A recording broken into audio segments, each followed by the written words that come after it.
नमस्ते, मैं doctor Parveen homeopathic consultant YouTube channel पर आपका बहुत-बहुत स्वागत करती हूँ और उम्मीद करती हूँ कि आप सभी बहुत ही अच्छे होंगे। आज हम बात करेंगे कॉन्स्टिट्यूशनल मेडिसिन के बारे में। जैसा कि आप जानते हैं कि कॉन्स्टिट्यूशनल मेडिसिन का सिलेक्शन कैसे किया जाता है, कब और क्यों किया जाता है, उसकी पोटेंसी क्या होती है और उसे किस तरह से रिपीट करते हैं, ये सारी जानकारी हम पहले ले चुके हैं। अब हमको ये बात भी जानना ज़रूरी है कि कॉन्स्टिट्यूशनल मेडिसिन किसी व्यक्ति की यदि सिलेक्ट कर ली है, तो कुछ समय के बाद में क्या वो कॉन्स्टिट्यूशनल मेडिसिन चेंज हो सकती है क्या? तो एग्ज़ाम्पल के तौर पे यदि कोई व्यक्ति हमारे क्लिनिक में आता है और अपने सिम्पटम्स बताता है, उसके सिम्पटम्स के अनुसार हम उसे एक मेडिसिन सिलेक्ट करते हैं। जैसे हमने देखा है कि उसके जो सिम्पटम्स है वो नक्स वोमिका के सिम्पटम्स है, मीन्स वो एडिक्शन में है, स्मोक करता है, बाहर का खाना खाना पड़ता है, अल्कोहल लेता है और उसका जो लाइफस्टाइल है वो बहुत ही बिगड़ा हुआ है, सेडेंटरी जॉब है। तो ऐसे सिचुएशन में हमने यदि सारे सिम्पटम्स ले लिए, माइंड के सिम्पटम्स भी ले लिए, किस तरह से वो उसका माइंड है, किस तरह से बिहेवियर है, उसका पर्सनैलिटी कैसा है, ये सारा हमको दिख रहा है कि नक्स वोमिका का पेशेंट है और हमने उसे नक्स वोमिका शुरू कर दी। कुछ समय के बाद में वही पेशेंट फिर से आता है और बताता है कि उसने एडिक्शन जो था, अल्कोहल लेना छोड़ दिया, स्मोक करना छोड़ दिया है, उसका मैरिज हो गया है, अब वो घर का खाना खाता है। तो इस तरह से यदि कुछ चेंजेस आते हैं और उसके सिम्पटम्स में भी बहुत सारे चेंजेस आते हैं, हो सकता है कि कोई दूसरी प्रॉब्लम लेकर वो आया है, तो उसके हिसाब से जो उसकी टोटलिटी ऑफ सिम्पटम्स है वो हम देखेंगे। प्रेजेंट उसके माइंड के सिम्पटम्स, उसका बिहेवियर, उसके सिम्पटम्स और ऑब्जर्व किए हुए सिम्पटम्स, कुछ उसके बताए गए रिपोर्ट्स, कुछ यदि टेस्ट कराने हैं वो रिपोर्ट्स, वो सारे मिलाकर हम एक केस पेपर तैयार करेंगे और उसके बेस पर स्टडी करके एक कॉन्स्टिट्यूशनल मेडिसिन का सिलेक्शन करेंगे। तो ये मेडिसिन नक्स वोमिका जो हमने पहले उसे दी थी, उससे ये अलग हो सकती है, बिल्कुल अलग हो सकती है। तो इस तरह से समय जैसे-जैसे बदलता है, व्यक्ति की उम्र जैसे-जैसे बढ़ती है, तो कुछ चेंजेस आते हैं, बिहेवियर में भी, नेचर में भी, मीन्स स्वभाव में भी चेंजेस आने लगते हैं।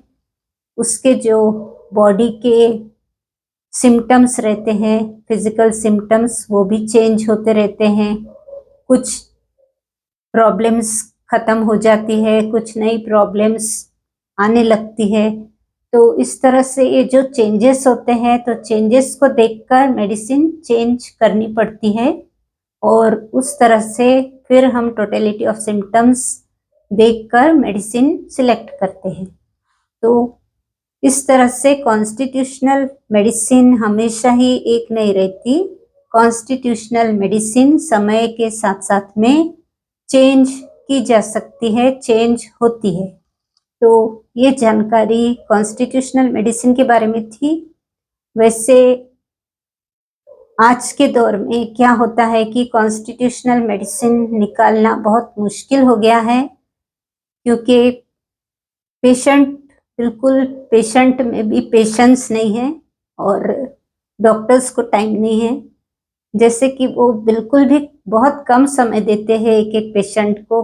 काफ़ी अगर पेशेंट्स रहे तो अ, बिल्कुल 5 मिनट या फिर 10 मिनट भी बड़ी मुश्किल से निकाल सकते हैं और दवा दी के कुछ ज़्यादा वो बातचीत नहीं करते।